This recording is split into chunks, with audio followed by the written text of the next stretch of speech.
Bentrovati, buon pomeriggio telespettatori di Antenna 3, siamo di nuovo in diretta per darvi conto dei tanti fronti aperti in tutto il Veneto, da un'emergenza all'altra, verrebbe da dire, emergenze che tra l'altro sono in contemporanea. Partiamo dal maltempo perché nelle ultime ore c'è una tregua, ma ci lasciamo alle spalle un'altra notte da tregenda, soprattutto nella zona della Castellana a Castelfranco Veneto, in particolare dove è esondato il torrente Avenale nella tarda serata di ieri. Piogge davvero battenti hanno contrassegnato la giornata, vere e proprie bombe d'acqua, così sono state definite dagli esperti. Il dato poi è stato ufficializzato oggi anche in conferenza stampa dal presidente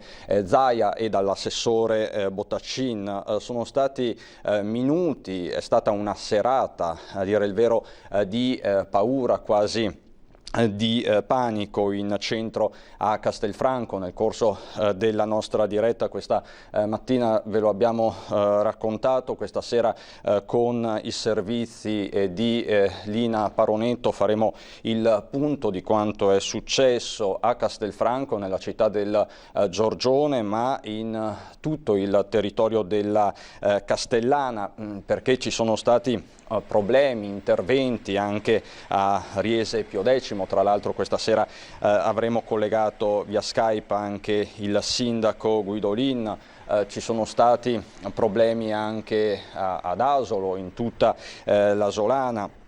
Problemi ancora a Montebelluna, a Gaiarine, già colpite nella giornata di domenica, ma l'epicentro dell'emergenza per l'appunto ieri è stato Castelfranco. Si sono verificati problemi importanti anche a Jesolo, ci sono stati degli allagamenti nella giornata di ieri. Faremo il punto fra pochissimo con il sindaco della città Valerio Zoggia. Zaia, cosa ha detto Zaia oggi? Abbiamo province massacrate da piogge e inondazioni, finito un problema ne inizia un altro, qui in Veneto non ci facciamo mancare niente. Quasi uno sfogo quello del governatore, che già ieri aveva firmato lo stato di emergenza, uno stato di emergenza, lo vedete anche dal titolo della nostra straordinaria, che è ancora aperto, sarà chiuso, quindi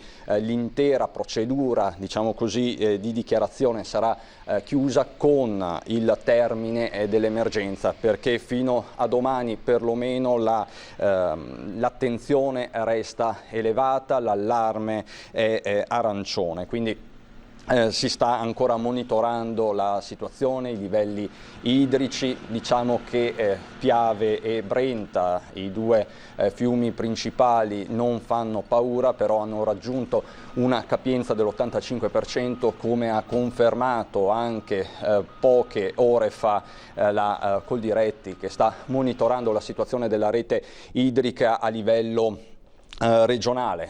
Coldiretti che sta monitorando la situazione meteo, perché l'agricoltura ha subito dei danni enormi in questo weekend. Vigneti, vi abbiamo mostrato le immagini di vigneti devastati, non solo quelli del Prosecco ma anche quelli della Val Pollicella, mais, orzo, ma anche le piante proprio da frutto. Perdite nelle zone più colpite sono stimate tra il 20 e il 50%, come se non bastasse. Quindi tutte le associazioni degli agricoltori stanno sollevando questa problematica.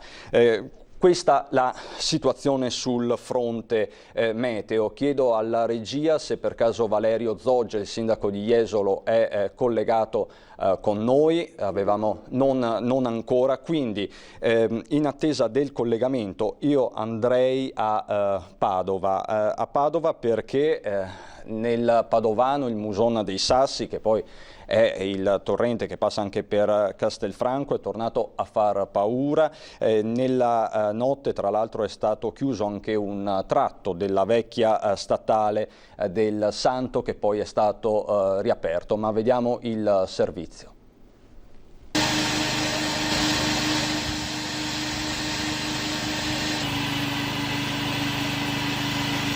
Ora il Muson è tornato entro i livelli di guardia, ma lunedì notte il fiume faceva paura.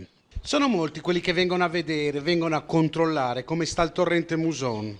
In molti, lunedì sera, hanno avuto paura. Ci siamo resi conto adesso che è un fiume che fa paura. È un fiume che fa paura, sì, questo sì. Perché c'è una bella differenza tra il flusso normale e quando si alza, sono metri, c'è tanto scorrimento, c'è tanta acqua, fa paura, anche perché si è rotto gli argini anni scorsi, per cui c'è sempre questa paura un po', anche se hanno fatto dei lavori, mi sembra. Qui siamo a Loreggia, ma tutta l'Alta Padovana, che vede scorrere il Muson dei Sassi, ha tirato un sospiro di sollievo questa mattina, dopo la piena che è passata, dovuta alla bomba d'acqua che ha colpito Castelfranco Veneto. Quando avvengono questi fenomeni atmosferici e inusuali, succede così. Allora, l'acqua è arrivata quasi al bordo del margine e quindi vediamo dove c'è un po' più asciutto, è arrivato il limite e quindi diciamo che è abbastanza alta. Il Giglio era alto e avevamo paura perché noi abitiamo là. E succede spesso? Beh, spesso insomma, no, non lo so dai quanto succeda. Insomma, quando piove succede, quando piove succede. Negli anni sono molti i lavori che sono stati fatti, gli argini sono stati rinforzati, ma mancano ancora i bacini di laminazione. Nessuno incomincia a parlarne seriamente, sono così a livello idee, però in pratica non si è visto niente. Sebbene ci siano 10 laminatori di compensazione, ce ne sono 10 lungo questo percorso, ma non bastano. Servirebbero altri? Probabilmente sì, ma oppure rinforzare gli argini dove questo è stato rinforzato. La situazione è rientrata, ma le previsioni parlano di altri temporali nelle prossime ore. I livelli quindi sono rientrati nella norma, ma il rischio è ancora alto. Facciamo il punto con il sindaco di Loreggia, che è anche presidente della provincia di Padova, Fabio Bui. Il problema del Muson è che in pochissime ore non ti lascia a scappo. Se c'è una bomba d'acqua come quella di ieri sera a nord di Castelfranco, nella zona di Monfumo e della Pedemontana, vai sotto, in poche ore non c'è niente da fare, se non quella vasca di laminazione di cui stiamo parlando ormai da 15 anni, che adesso è cominciata e ci auguriamo che venga anche aperta. Oltre al bacino di laminazione è necessaria una manutenzione degli argini. In questo momento è sotto controllo, chiaramente siamo tutti in allerta, stiamo monitorando gli argini perché dopo 2 piene di questo livello gli argini rischiano di franare e abbiamo alcune realtà ben conosciute peraltro dal Genio Civile, quindi della Regione Veneto, di argini particolarmente a rischio, sia nella zona di Campo San Piero sia ancora nella zona di Loreggia, e dobbiamo comunque intervenire.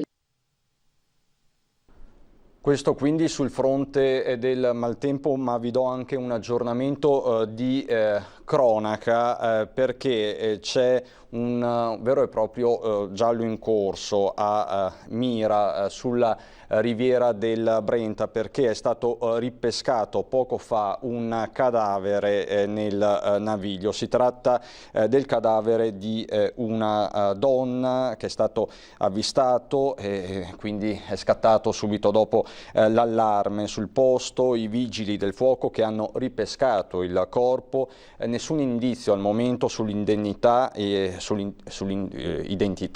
in attesa dell'arrivo del magistrato di turno. Si è saputo per l'appunto che si tratta di una donna e che non sarebbe un gesto volontario, ma un probabile incidente. Quindi stiamo monitorando con la redazione di Venezia anche questo fatto inquietante che arriva per l'appunto dalla riviera del Brenta, da Mira. Ma vedo collegato il sindaco di Jesolo, Valerio Zoggia. Buonasera sindaco. Buonasera a tutti voi, buonasera da Jesolo. Anche Jesolo ieri sera è stata spazzata da una vera e propria bomba d'acqua. Cos'è successo, sindaco? Ma è successo che una determinata zona centrale, più o meno centrale del Lido. C'è stato prima la mattina 3 ore di pioggia intensa, e quindi soprattutto una piazza che si chiama Piazza Trieste è stata, sono stati circa 20-30 centimetri di acqua fermi per alcune ore, però dopo sono intervenuti Protezione Civile e i pompieri hanno sistemato. Diciamo si tratta più di disagi che di danni, perché l'unico danno, tra virgolette, però sempre relativo, è avvenuto su la chiesa che c'è proprio su quella piazza, che l'acqua è entrata nella cripta e quindi ha fatto danni, un po' di arredi, ma niente di grave. Poi ieri sera c'è stato un altro temporale molto intenso, sempre sulla stessa zona, tra l'altro, che in qualche modo ha allagato, però con quantità inferiori di acqua, perché è durato un'oretta, non di più, e quindi l'acqua è ritornata per altri, c'era una media di 5-6 centimetri, che poi durante la notte siamo tornati nella normalità. Quindi non danni, ma disagi, diciamo, e quindi un po' di paura, perché siamo reduci da alcuni giorni fa che un tratto della spiaggia di Cortellazzo, della Pineta, è sparita. Adesso entro la settimana dobbiamo ripristinarla, quindi con ulteriori disagi, ma anche e soprattutto costi per la nostra comunità. Però sicuramente per fine settimana, che partiremo con le spiagge libere, tra l'altro a prenotazione obbligatoria, ci dovrà essere la spiaggia pronta. Ecco, tra l'altro hanno messo bel tempo, ce l'ha confermato anche il nostro generale fortuna, sì. Iannicelli, quindi ci dovremo lasciare alle spalle queste giornate veramente da tregenda. Tra l'altro chiedo alla regia se è possibile, questa è la foto che ha fatto un po' il giro anche dei social, la riprendo dal sito della Nuova Venezia. Questa, se non sbaglio, Sindaco, è Piazza Trieste. Sì, questa è la chiesa Sacro Cuore di Gesù, che proprio dicevo prima, e che sotto c'è una cripta che tra l'altro ha ospitato anche una mostra 2 anni fa di icone russe, però per fortuna non c'erano questa volta, e che in qualche modo è stata allagata. Certo, e poi appunto lei diceva che venerdì anche voi avete subito la mareggiata che si è abbattuta, mi pare, sulla zona di Pineta, Laguna del Mort, tra Eraclea Duna Verde e Porto Santa Margherita. Ieri abbiamo parlato con Alessandro Berton di Union Mare, ha parlato di un danno consistente, la conta dei danni è ancora in corso, ma si parla di oltre 1 milione di euro. No, diciamo 1 milione di euro, probabilmente tutta la costa. Per quanto ci riguarda il comune di Jesolo, stanno quantificando, ovviamente, perché finché c'è brutto tempo in azione, in atto, non è facile neanche quantificare. Però per quanto riguarda Jesolo parliamo di circa 200.000 euro di danni, perché quelli che sono spariti, non quest'autunno, quest'inverno, ma l'ultima mareggiata, parliamo di 15-20.000 metri cubi, quindi quella è la cifra che più o meno ci servirà e che dovremo trovare, tra l'altro con difficoltà, visto come sono messi i bilanci comunali in questo periodo. Appunto, perché ne abbiamo parlato tanto anche con lei verso la fine del 2019, dove si trovano questi benedetti soldi? Questi benedetti soldi speriamo interventi governativi, perché sappiamo che le regioni purtroppo non hanno tanti fondi. Il comune come Jesolo, in cui non riesce a incassare soprattutto l'imposta di soggiorno che avevamo a preventivo, perché era la cifra che abbiamo incassato nel 2019, 5 milioni di euro per la tassa di soggiorno, che non avremo, oppure se l'avremo parzialmente. Dipende da quanti turisti arriveranno nei mesi di luglio e agosto, perché mi sa che giugno arriverà ben poche persone, ben pochi turisti, visto appunto soprattutto in considerazione che noi abbiamo soprattutto tedeschi, austriaci, svizzeri, quindi oltre il 50% dei turisti stranieri, e le frontiere, soprattutto quella dell'Austria, che è la linea più diretta per arrivare, è ancora chiusa. Si parla forse del 15 giugno, però forse, quindi speriamo che in qualche modo cominciano ad arrivare, perché i segnali che ricevono i nostri operatori, soprattutto albergatori, appartamenti, che tanti di loro, oppure qualcuno di loro, ha voglia di tornare, di venire in vacanza da noi, però non sappiamo quanti realmente finché non arrivano, e quindi siamo speranzosi ma preoccupati. Ecco, questo è l'atteggiamento che si scorge ascoltando gli operatori. Nei giorni scorsi abbiamo ospitato anche tanti albergatori. Diciamo certo. Che gli imprenditori non possono non essere ottimisti, lo devono essere di natura, ma come procedono le prenotazioni? Lei che sentore ha? Ma le prenotazioni, quelle che erano di giugno, che erano buone, sono state cancellate tutte. Adesso stanno arrivando qualcuna di giugno, pochissime, però per luglio e agosto c'è speranza, le speranze sono buone, però appunto sono solo speranze, perché comunque siamo, diciamo, al 10% circa di quelle dell'anno prima, e quindi dovrebbero aumentare, però uso il condizionale, perché finché non ci sono non siamo certi. E comunque chiamano sicuramente tanti potenziali clienti dall'estero, però tutti soprattutto per chiedere informazioni, e la distanza, le mascherine, la sanificazione, chiedono tutte informazioni perché ovviamente sono preoccupati, e i dati che probabilmente i media stranieri riportano a volte sono esageratamente amplificati, e quindi la miglior cosa che possiamo fare noi, e per fortuna qualcuno sta arrivando in questi giorni, soprattutto tedeschi, non austriaci, è quella di far vedere che siamo nella normalità. Adesso, a parte questi giorni di pioggia ovviamente che non c'entra, però la nostra spiaggia ormai è pronta. I protocolli di sicurezza sono pronti, anche questi, c'è un'entrata in spiaggia, un'uscita, gli alberghi si sono super attrezzati, i ristoranti, quei plateatici che abbiamo dato, che andranno in via Baffili, nelle strade principali, nelle piazze, si sono adeguati anche loro, quindi dobbiamo far vedere effettivamente che siamo pronti, comunque siamo fiduciosi. Far vedere il lato migliore e fiducioso, bravo, perché il turismo si nutre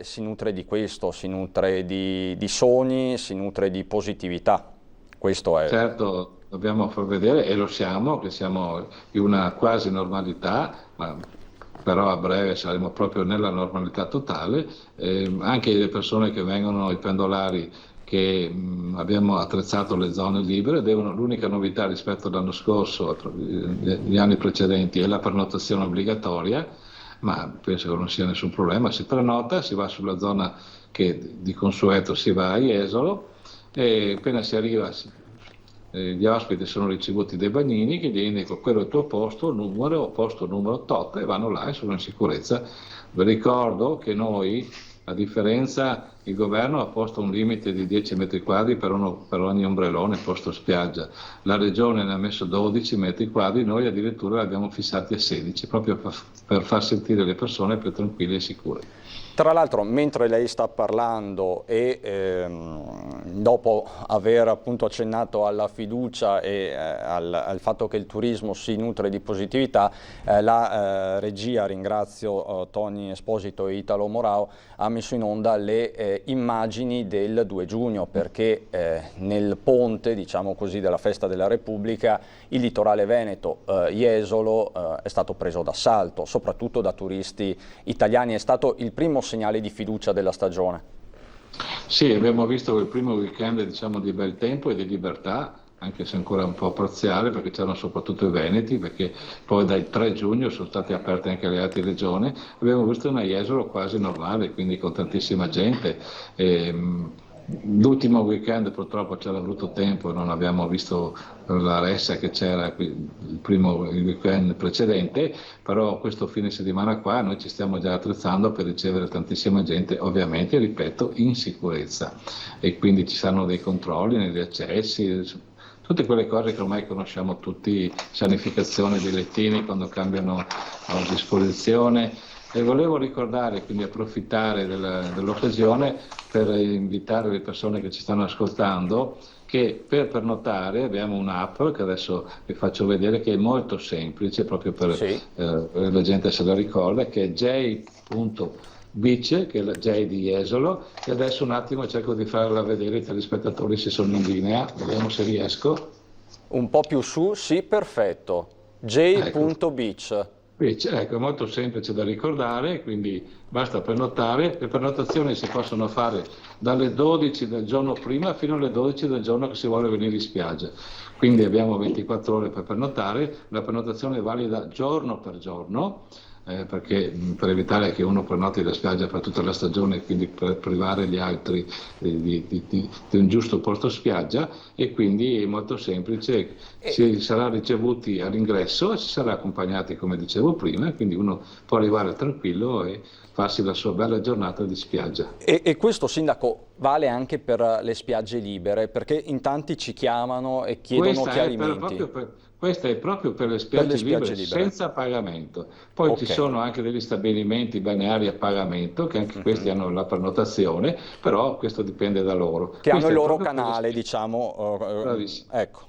Questo è proprio per le spiagge libere in cui uno non paga. Avrà il posto assegnato, c'è un paletto che distingue ogni 16 metri quadrati, loro si mettono là tranquilli, ogni famiglia assieme ovviamente, ma anche coppie di amici, al massimo 4 per posto ombrellone. E chi gestirà questi flussi? Sono volontari, operatori? Abbiamo noi assunto dei beach steward che accompagneranno e controlleranno anche le persone, e poi ci sono i bagnini degli stabilimenti, perché ogni stabilimento ha un tratto di zona libera e quindi queste persone saranno accolte dagli stessi bagnini e quindi potranno tranquillamente. Poi abbiamo 2 zone più ampie e libere che sono gestite dalla nostra partecipata, che è la Jesolo Turismo, che ha i suoi bagnini, personale eccetera, che sono delle zone più grandi, che quella centrale di Piazza Brescia è una zona, diciamo, verso l'ospedale Croce Rossa, quella parte là, verso Piazza Milano, Torino. Beach steward, che non sono i volontari civici del governo.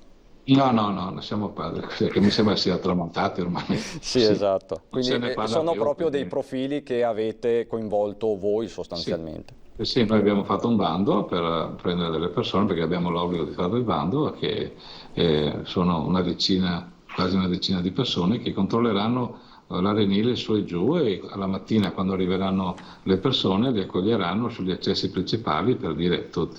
Controllano che ci sia la prenotazione, poi dico tu vai il 27, vai là, il 50 vai di qua, eccetera, eccetera. Tra l'altro, sindaco, vorrei ribadire con lei che l'ospedale di Jesolo, che è stato ospedale Covid per tutta l'emergenza, oggi è Covid free. Abbiamo visto tutte le immagini di festa, di giubilo degli operatori che hanno festeggiato la fine dell'emergenza, quindi anche da un punto di vista sanitario Jesolo è sicurissima.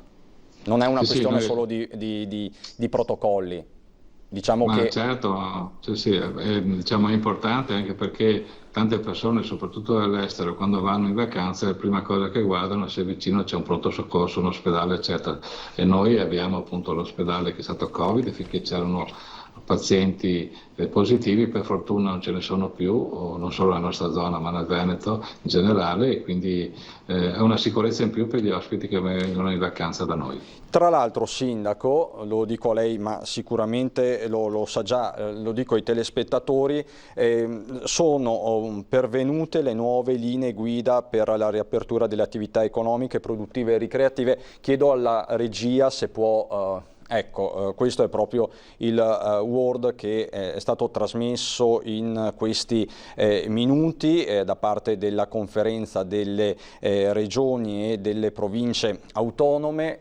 Proprio nel pomeriggio era stata annunciata una nuova conferenza tra gli assessori competenti. Questo è il malloppo sostanzialmente che è stato diffuso in questi minuti, che va a integrare le linee guida, i protocolli già emanati nelle scorse settimane, che sono stati utili per riaprire i negozi di abbigliamento piuttosto che i ristoranti o le palestre, ma stavolta si va a normare anche tutto l'aspetto collegato alle sale slot, alle sale giochi, alle sale bingo, alle sale scommesse, alle discoteche, che non è un punto irrilevante per Jesolo, e ai grandi eventi fieristici. Sindaco, fanno bene le regioni ad andare avanti per la loro strada? No, bene, fanno benissimo, anche perché con l'immagine che abbiamo visto prima del 2 giugno a Jesolo, in cui ovviamente la distanza è stata mantenuta da qualcuno ma non da tutti, se ci fosse stato pericolo, ormai sono passati una decina di giorni, probabilmente dovremmo essere tutti all'ospedale, noi qua a Jesolo invece siamo vegeti e sani più che mai, quindi direi che secondo me è ora di lasciare proprio libere queste persone, cioè tutti noi.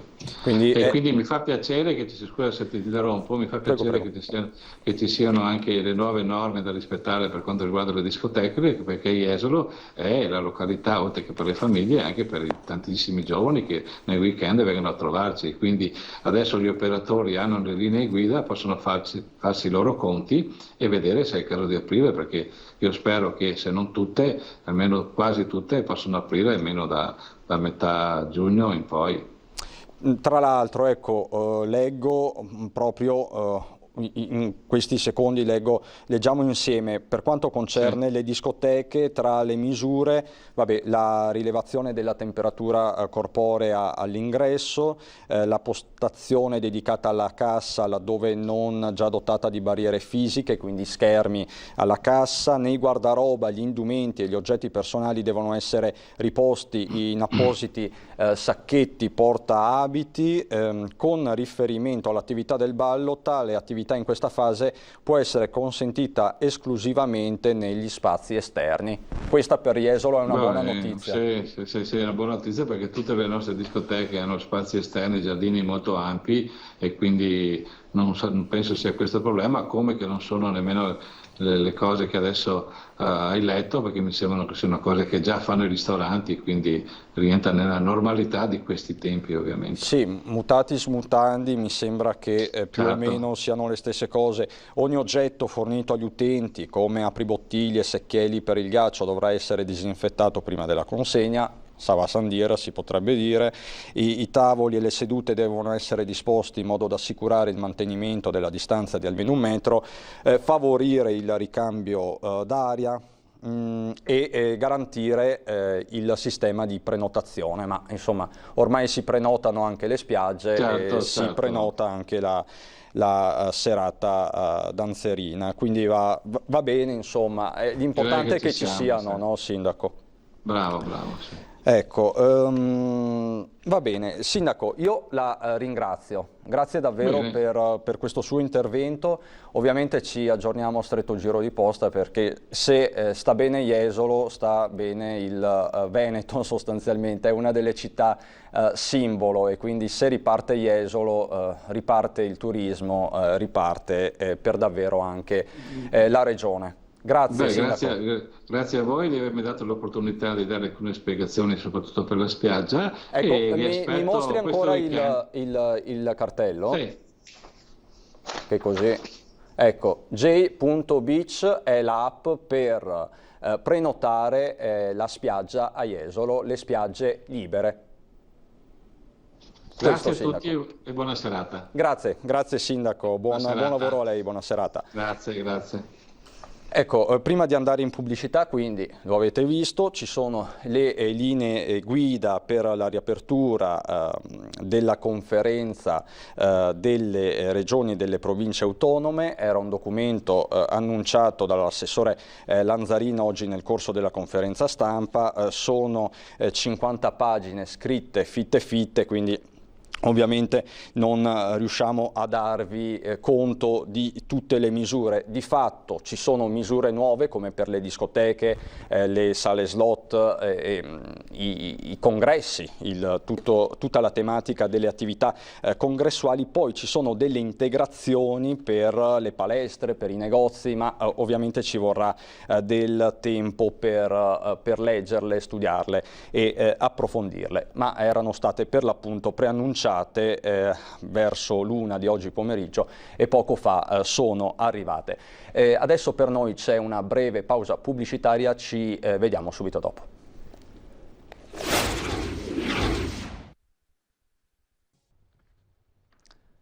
Di nuovo in diretta per darvi conto di questa ennesima giornata contrassegnata da diverse emergenze. Ormai si sommano i fronti. Abbiamo il bollettino del pomeriggio, il secondo report di giornata della Regione del Veneto con azienda zero per quanto concerne la contabilità del contagio. Siamo a -1. è un dato probabilmente che non abbiamo mai visto, perché finora vedevamo lo 0, questa volta siamo addirittura a -1. È una questione algebrica, perché di fatto vedo che c'è un nuovo caso a Verona, mentre per 2 casi c'è un'assegnazione in corso, quindi c'è un differenziale negativo. È un dato comunque positivo, assolutamente positivo. I casi attualmente positivi in Veneto sono 990, questo significa che siamo andati sotto la soglia delle 1000 unità. I posti letto occupati in terapia intensiva da pazienti Covid positivi restano 0. Oggi l'annuncio era stato dato dal governatore Zaia, è ovviamente il dato che tutti aspettavamo, perché è il dato cartina di tornasole dell'emergenza sul fronte sanitario. Restano comunque 15 ricoverati nelle terapie intensive riconducibili al Covid, ma che nel frattempo si sono negativizzati. Quindi c'è anche questo dato. Non si registra nessun decesso, continuano a calare poi anche i ricoverati meno gravi in area non critica, che sono comunque, restano 72, una cifra che non è affatto trascurabile. Vediamo il dato delle strutture territoriali, 0, quindi 0 decessi anche nelle strutture territoriali. Possiamo quindi dire che continua questo trend assolutamente rasserenante. Quella di oggi, prima di passare al nostro nuovo ospite, è stata una giornata contrassegnata anche dalla cronaca, da un'operazione, da una maxi operazione della Polizia di Trento con la Procura tridentina e la DDA, sempre di Trento, con l'impiego di circa 200 uomini, 20 gli arresti lungo tutto lo stivale, dalla Calabria alla provincia autonoma di Bolzano, passando anche per il Veneto, per Treviso e Padova. 20 gli arrestati complessivamente, 10 di questi in Trentino Alto Adige, 8 in Calabria, 2 in Veneto. Di questi 1 a Treviso, l'altro a Padova, ma se ci seguite poi anche nell'edizione regionale vi diamo dei dettagli che non sono affatto trascurabili. Questa è la situazione, è il quadro della giornata, mentre c'è il giallo di Mira di cui parlavamo prima, questa donna ritrovata, questo cadavere ripescato dalle acque del naviglio del Brenta, nella zona per l'appunto di Mira. Si è in attesa del magistrato di turno. Questo è il quadro quindi, ma ci colleghiamo adesso con un ospite che ringrazio davvero per essere qui con noi, perché si tratta di Mario Bertolissi, professore, tutti noi lo conosciamo, costituzionalista, alfiere dell'autonomia veneta a Roma, studioso ed esperto. Buonasera professore. Buonasera a lei e ai telespettatori. Professore, io partirei dalle parole del Presidente Mattarella, le parole di domenica in occasione dei 50 anni dalle prime elezioni regionali. Mattarella ha detto che appunto l'autonomia è fondamento di democrazia, ovviamente nell'unità nazionale. È stato un messaggio importante o sbaglio? Sì, è stato un messaggio importante anche perché è caduto nel silenzio generale. Se lei ha avuto cura di verificare quante testate, a cominciare da quelle di carattere nazionale, si sono ricordate di questo 50°, vedrà che in realtà nessuno si è ricordato appunto dell'evento. E questo dato è sicuramente significativo, non del fatto che si è considerato il regionalismo qualcosa di insignificante, preoccupa la perdita di memoria e mentre magari si è disposti a concedere un tempo che è fuori da ogni criterio di ragionevolezza al primo intervistato che dice stupidaggini non si ha la memoria, appunto, o diciamo un minimo di consistenza del sapere per riuscire a dire qualche cosa che riguarda la struttura del nostro ordinamento. E tra l'altro, dopo che coronavirus ha messo in evidenza la vitalità straordinaria di questo istituto, non sono io che lo dico. Quindi diciamo, ecco, lei sostiene che questa emergenza coronavirus ha dimostrato che le regioni possono farcela anche con le loro forze, o comunque che hanno una marcia. Scusi, mi permetta, ma non ha senso dire che senza l'aiuto dello Stato. Guardi che lo Stato è fatto da noi cittadini, sa? È fatto da noi soprattutto contribuenti. Non è che lo Stato ha il petrolio a Roma oppure, che ne so, i forzieri pieni di diamanti, di oro. I soldi li prende dai vari territori e poi li gestisce. Lo Stato sono i cittadini, perché circolano di quelle scempiaggini che sono veramente umilianti per l'uomo che ha un minimo di dotazione intellettuale. Ma stiamo scherzando? Guardi poi, tra l'altro, che esistono stati che hanno la dimensione più o meno della regione Veneto e prosperano significativamente, che poi oggi si raccontino e si dica che se non si è 400-500 milioni non si può far nulla, quello è un altro discorso. Ma c'è anche il Lussemburgo, tanto per dirne una, dove non se la passano male. Io non voglio adesso fare nessuna polemica, voglio soltanto dire che ogni affermazione ha il suo contrario.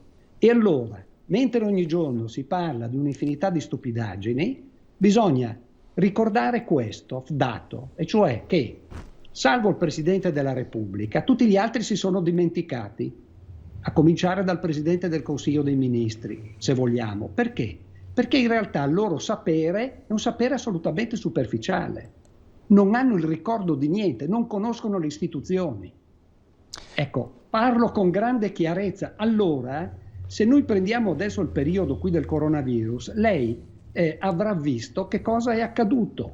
È accaduto semplicemente che nessuno sapeva come oggi, come stessero le cose con precisione, che ci sono stati dei ritardi, lo ridico per l'ennesima volta, ma dato che ci si concentra sull'ultima notizia, ecco, si pensa che l'ultima notizia sia l'unica notizia.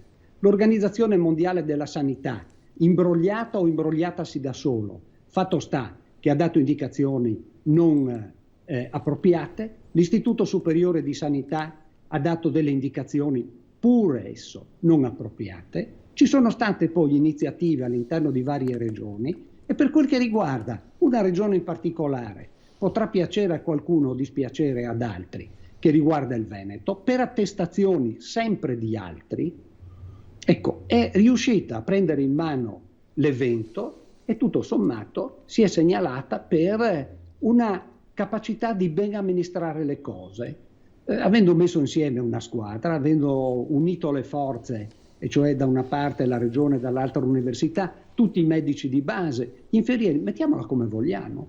Se è vero, tra l'altro, che persino la stampa internazionale, e tra l'altro anche quella accreditata, ha riconosciuto che c'è stato un livello di operatività, senza dire grandi cose, diciamo decente, vogliamo dire decente.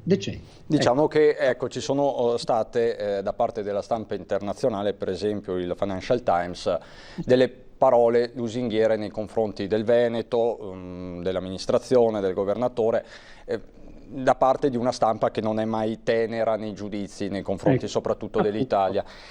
Professore, però l'autonomia è una ricetta che funziona in via generale o viaggia sulle gambe degli uomini? Perché se la Regione Veneto ha fatto bella figura, e questo lo riconoscono in tanti, altre regioni hanno dimostrato di zoppicare un po' di più.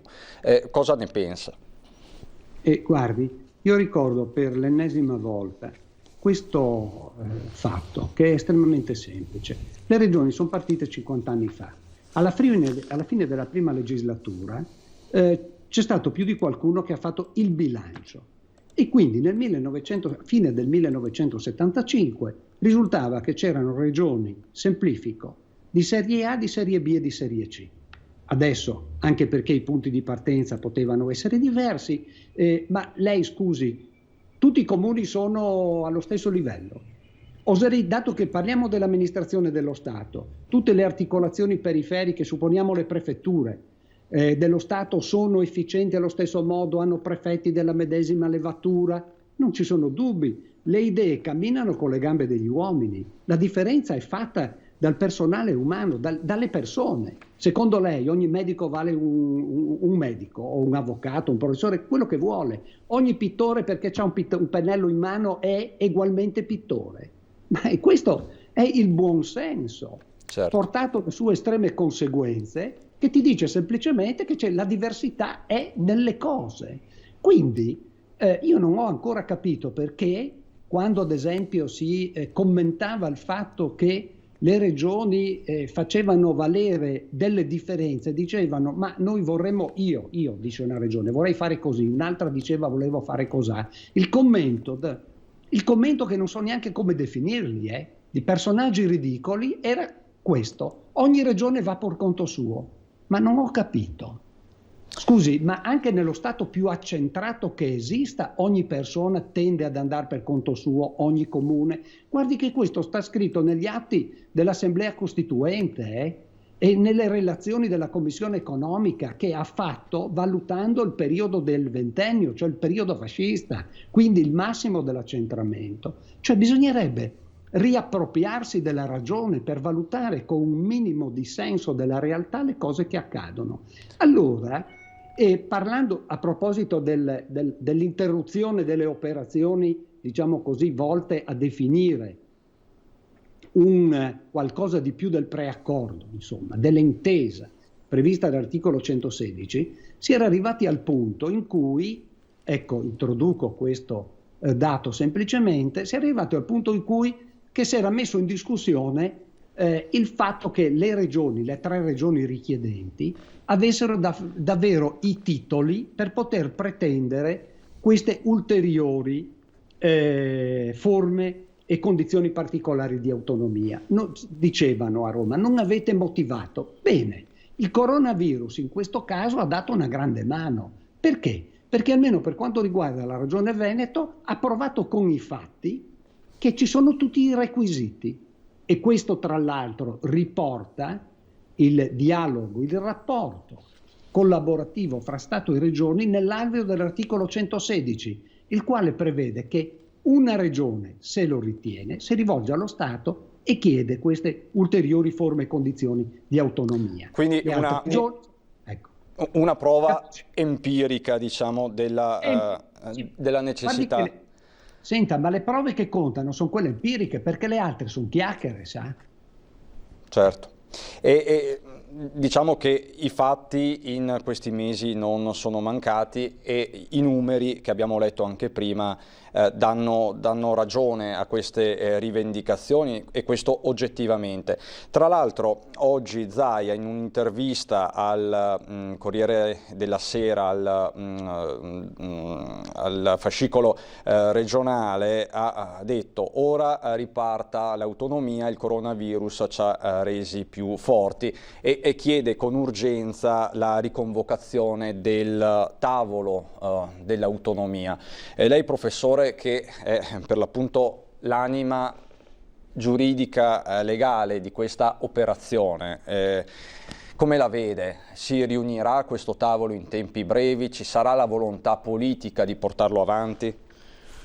Ma sono sempre stato dell'opinione che questa non è una operazione che si fa in 5 minuti. Tra l'altro, in un paese immobile come il nostro, quando si muove qualcuno, il resto, gli altri che sono abituati a dormire, di solito si mettono di traverso. Perché? Perché l'abitudine è quella di non solo non fare, ma evitare che gli altri facciano. Bisogna rappresentarsi le cose per come sono. Lei sa che questa vicenda risale alla notte dei tempi. Ecco, è partita all'inizio degli anni 90 del secolo scorso, quindi praticamente ci sono 30 anni. Bene. Adesso i rapporti, per quello che ne so io, i rapporti fra la Regione Veneto e il governo sono rapporti che si svolgono veramente nell'ambito del rispetto del principio, no, che viene spesso citato, di leale collaborazione. E anche il Presidente lo ha ricordato. Non solo, lo ha ricordato anche il Ministro Boccia, e oserei dire che l'ombrello protettivo è stato offerto proprio, e lei ha esordito così, dall'intervento opportuno, mirato, millimetrico che ha fatto il Presidente della Repubblica. D'altra parte il Presidente della Repubblica viene dalla Sicilia, non solo, ma la sua formazione culturale come uomo politico e anche come giurista, non dimentichiamoci che lui è stato professore universitario ed è stato giudice costituzionale ed è stato relatore più volte di sentenze che avevano ad oggetto le questioni poste dallo Stato o dalle regioni. Dicevo che lui è una persona che conosce benissimo in che cosa consiste l'autonomia, è espressione delle istanze pluralistiche e sa, e non a caso, che tra l'altro è un presidio, anche lei l'ha ricordato, delle libertà. È un presidio delle libertà per la semplice ragione che un ente carico di politicità, titolare di poteri legislativi come è la Regione, può sempre mettersi di traverso nel momento in cui qualcuno volesse o si pensasse di non solo accentrare, ma anche direi di mettere a repentaglio la libertà delle singole persone, andando al di là di quello che è consentito. Lei sa che noi nei mesi passati, ma tutto sommato anche adesso, viviamo in un regime particolare che è quello dell'emergenza e abbiamo subito la limitazione giustificata di tutta una serie di principi costituzionali di cui è intestataria la persona. Allora, non si sa mai prospetticamente che cosa può capitare. Lei deve sapere che una regione può sempre operare in modo tale, come ho detto prima, di mettersi di traverso e dopo di investire la Corte Costituzionale degli eventuali diciamo così, deviazioni che fossero tendenzialmente autoritarie.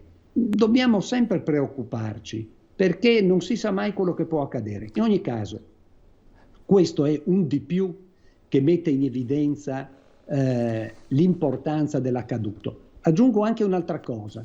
Lei avrà anche osservato che nella fase adesso, qui diciamo così, in relazione alla cosiddetta fase 2, poi anche alla fase 3, si è verificato qualche cosa che s'era già, di cui c'era già stato un principio di attuazione o di inizio di attività nell'ambito delle trattative, cioè che alcune regioni, vedi in particolare il Veneto, il Friuli Venezia Giulia, se non erro, ma soprattutto il Veneto e l'Emilia Romagna, che per molti aspetti sono regioni che hanno caratteristiche analoghe dal punto di vista della struttura dell'economia, delle caratteristiche della società. Certo ci sono differenze di rilievo, ma il numero di popolazione. Fatto sta che si sono messi in moto meccanismi collaborativi.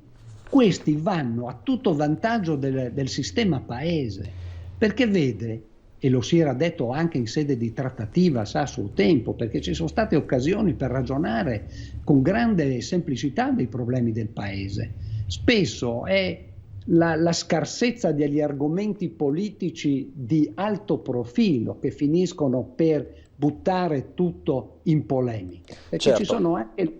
Ecco. Tra l'altro, professore, leale collaborazione tra regioni, tra Veneto ed Emilia, che è andata oltre, diciamo così, l'appartenenza politica e questo a corroborare quello che lei sta dicendo. C'è un aspetto istituzionale da rimarcare. Le chiedo un'ultima battuta sul fronte caldo di queste settimane, le elezioni regionali. Abbiamo celebrato in sordina, solo alcuni, insomma una festa per molti ma non per tutti, i 50 anni dalle prime elezioni.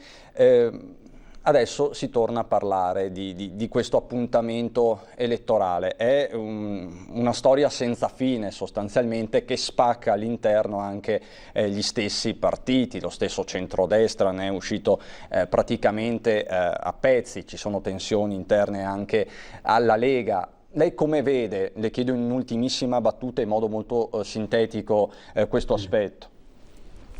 Guardi, è quello che ho sempre detto e anche scritto. Per quel che mi riguarda, il rinvio doveva essere contenuto nei termini temporali più limitati, perché le elezioni sono una cosa seria e creare un precedente che consenta di ritenere che se vogliamo le facciamo, se non vogliamo non le facciamo, le rimandiamo, è una cosa grave.